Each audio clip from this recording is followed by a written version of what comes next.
Okay, here we go with our first little mini lecture that we're going to take a look at the concept of manifest destiny. We started last school year talking a little bit about manifest destiny, the idea of going westward, and now we're going to sort of take a look at where it all begins. Because, like I had told you, all of these mini lectures are going to sort of be geared around your discussion board question. And really, what we're asking here is whether or not the whole concept of westward expansion, manifest destiny, and all of that stuff actually helps to define the United States even more than the American Revolution and the Declaration of Independence and the Constitution. So let's first take a little discussion of Texas. So the Lone Star State of Texas shines alone. Ever since Texas declared independence in 1836, and again, remember, Texas was its own country for a short period of time, and they declare independence in 1836, become their own place. Texas built up reinforcements because it had no idea if or when Mexico would attack, again, to reclaim her province in revolt. So Texas really had to, from the very beginning, try to protect itself from Mexico. It had actually created treaties and alliances with France, Holland, and Belgium to try and protect itself from Mexico.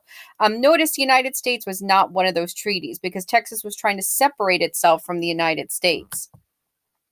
America could not just boldly annex Texas without a war. We couldn't just go in there and say, Texas, yes, you're Americans here, and you're just going to become one of us. We couldn't do that. We needed to have something happen so that we could take over Texas. Of course, Great Britain did want an independent Texas because what would happen is if Texas was an independent nation right there in the center of the country, it was going to stop the Americans from continuing to go west. Because if you noticed up here on the map, here's Texas. This is what the country of Texas looked like when it was its own country. Not quite what Texas looks like today. But this would stop Americans from continuing westward into this region. All right, so Americans would not be able to go into this region because this region here was completely controlled by Mexico. And so the British felt better because it was keeping Americans in check. So that was an option here. And one of the reasons the British wanted to do that is because of cotton. Now, we are going to talk a lot more about cotton in coming little mini lectures. There's a whole lecture on King Cotton. But the British needed cotton more than anything.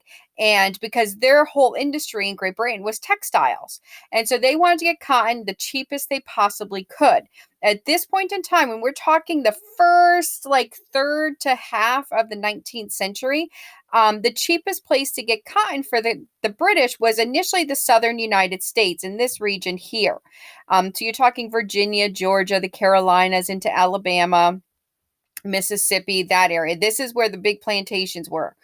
However, the Americans were charging premium prices for that cotton. So the Brits believed if they could keep Texas on their side, they could create a deal with Texas to get cheaper cotton. So it was in the British best interest to maintain a relationship with an independent Texas. All right, so that's part of where Texas becomes significant in the whole picture of American expansion. Now, James K. Polk, one of the American presidents that we don't hear often about, but actually is a pretty significant president, his expansionist ideas win him the election of 1844 because Polk was a big expansionist. He believed that we had to take Texas in. Texas had to become part of the United States because if Texas wasn't part of the United States, we couldn't expand from sea to shining sea, from the Atlantic to the Pacific. Texas was formally invited to become a member of the 28th state of the United States in 1845. Of course, Mexico was not happy with this because Mexico felt like Texas was sort of that buffer between the United States and Texas.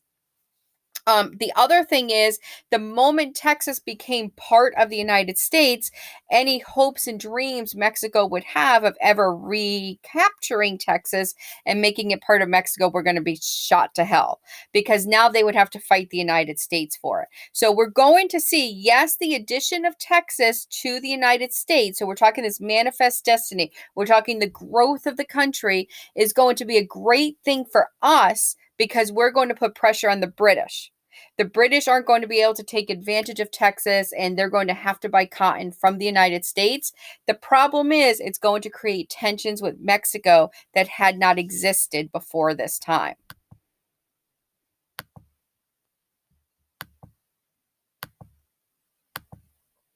And just the idea, a little funny thing, because James Polk had the old mullet long before the mullet was cool. Of course, the mullet maybe never was cool. I don't know. Okay, so that's Texas. So we've talked a little bit about Texas and expansion there. Oregon was the next place that we're going to see a discussion of. Now, Oregon, if you go up here, it stretches. Oregon was a great place. It's stretching from the northern tip of California all the way up, basically. That's basically what Oregon Territory is going to be. This entire yellow area here is the Oregon Territory. This, the British were claiming for the most part, but there were other people claiming it. This territory was claimed by Russia at one point. It was claimed by Spain. It was claimed by England and the United States. The latter two now claimed it. Now, England had good reasons to claim it because they claimed that all of the land north of the Columbia River was theirs since it was populated by the British and by the Hudson Bay Company. So let me just clarify that. What that means is basically the British are saying all of this is actually part of Canada. And if it's part of Canada, it's actually part of the British Empire. So again, the United States is going to have to deal with Great Britain as far as conquering the Oregon Territory. So this is how we're building the country. We take in Texas under Polk. Now we're going to deal with Oregon. However, Americans actually had a strong claim to any of the territory in this region since we populated it. It was not British citizens or Canadians that were in this territory. It was actually Americans that populated Oregon. And then you also have the Oregon Trail. The Oregon Trail was over a 2,000-mile trail in America and was a common route that was used by Americans to go into that particular territory. So what the Americans are basically saying, we sort of have squatters' rights here. We control this land. Yes, the British might be claiming it, but we're saying it's ours. And you can't take it from us. So in 1844, the two candidates for president at the time were Henry Clay, who was the Whig candidate. Now, Henry Clay is somebody we're going to talk a great deal about in the coming days, but he was the Whig candidate. He was defeated twice before, and he was really the dark horse candidate. He was the one that was really sort of, nobody really thought he could win at this point in time. And then James K. Polk, who was the other candidate in 1844. The Democrats are going to pick Polk, mainly because they couldn't agree anyplace else. So Polk was sort of the least dangerous of all of the candidates. Polk had been Speaker of the House for 4 years. He was governor of Tennessee for 2 terms, and he was no stranger to politics. Many often called him Young Hickory in a reference to being that he was the younger version of Andrew Jackson. But again, Henry Clay was sort of that outsider Whig, and Polk was sort of the insider. He was the politician. So Polk is going to end up with the candidacy. Polk and the Democrats are going to advocate for manifest destiny. They're going to say, oops, I did not mean to do that. They're going to say that the United States should take over the entirety of this territory, meaning from the Atlantic Ocean to the Pacific Ocean. And that's really what's going to get him elected, is the idea that he needs to take over this entire territory. On the issue of Texas, Clay tried to say 2 things at once, meaning Clay really at first was saying that we need to give Texas its independence, but on the same hand, you're saying we needed to take Texas over. That probably is ultimately what lost Clay the candidacy, because of the fact that Polk was very clear, we have to take over Texas. That's probably what's ultimately going to get him the election. And as you can see, it was a pretty solid victory for Polk, being that he's the red and Clay is sort of this purplish color. But again, this whole idea is the idea that Americans are saying when we're talking about the election of 1844, we're saying that it's our responsibility to control the entirety of this continent. So Texas was our first barrier, and then the Oregon Territory will be the second barrier as far as controlling this territory. What you're also going to see as we start to move forward is these moves, taking over the Texas Territory, the Oregon Territory, and then ultimately California, is going to play into the causes of the Civil War.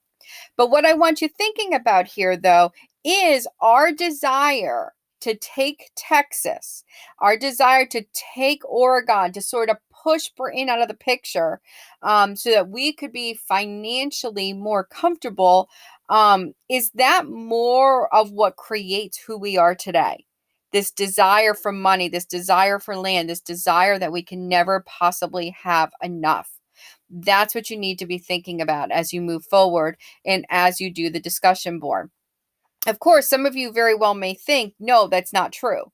The reality is that maybe you think the ideas of the rights that were given to us through the Constitution and the ideas of the Declaration of Independence are more of what define who we are. But this is what we need to think about. Which of the two creates what the American people become?